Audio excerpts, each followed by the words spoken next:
Tariff tax को पूरा analyse करते हैं और क्या कुछ जानना जरूरी है आपको टैरिफ टैक्स के बारे में।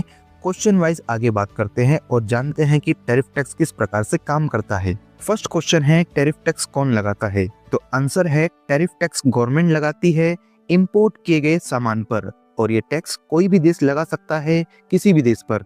नेक्स्ट क्वेश्चन है क्या ये टैक्स गवर्नमेंट पर लगता है और टैक्स देता कौन है, तो आंसर है नहीं, ये टैक्स गवर्नमेंट पर नहीं लगता। यह टैक्स कंपनी या व्यक्ति देता है जिसने किसी भी देश से सामान इंपोर्ट किया हो। जैसे अमेरिका के जैक नाम के व्यक्ति की कंपनी है और मान लेते हैं कि जिसने भारत से पेन इंपोर्ट किया है, तो जैक को अमेरिका में उस पेन पर टैरिफ टैक्स देना होगा। अमेरिकन गवर्नमेंट को ये टैक्स भारत सरकार नहीं देगी, ना ही वो कंपनी देगी जिसने सामान एक्सपोर्ट किया हो, निर्यात किया हो।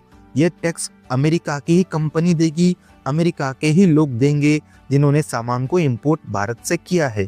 चलिए आगे बात करते हैं। अमेरिका ने टैरिफ टैक्स लगाया है दुनिया के बहुत सारे देशों पर, जैसे कि इंडिया, चाइना, पाकिस्तान और बहुत सारे देश।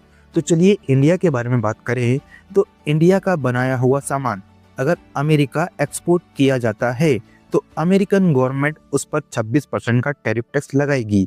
पर कैसे, पर किस तरीके से टैरिफ टैक्स लगेगा और कैसे अमेरिका में काम करेगा, चलिए इस बात को एक एग्जांपल से समझ लेते हैं।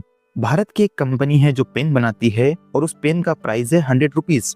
उस पेन को एक्सपोर्ट किया जाता है अमेरिका और अमेरिका इंपोर्ट करता है। अमेरिकन गवर्नमेंट ने रूल बनाया है कि 26% का 26% का टैरिफ टैक्स लगाया जाएगा इंडिया पर। तो अब इस टैक्स को पेन के प्राइस में ऐड कर दिया जाएगा, यानी कि अब इस पेन की प्राइस अमेरिकन मार्केट में 126 रुपीज हो जाएगी। नॉर्मली इस बात को समझिए कि 100 रुपीज का पेन है, 26% का टैक्स है, जो फाइनल प्राइस जो होगी 126 रुपीज हो जाएगी। यानी कि जो पेन 100 रुपीज का था, अमेरिका में 100 रुपीज में बिकता, अब वो 26% टैरिफ टैक्स के साथ में अमेरिकन मार्केट में अमेरिका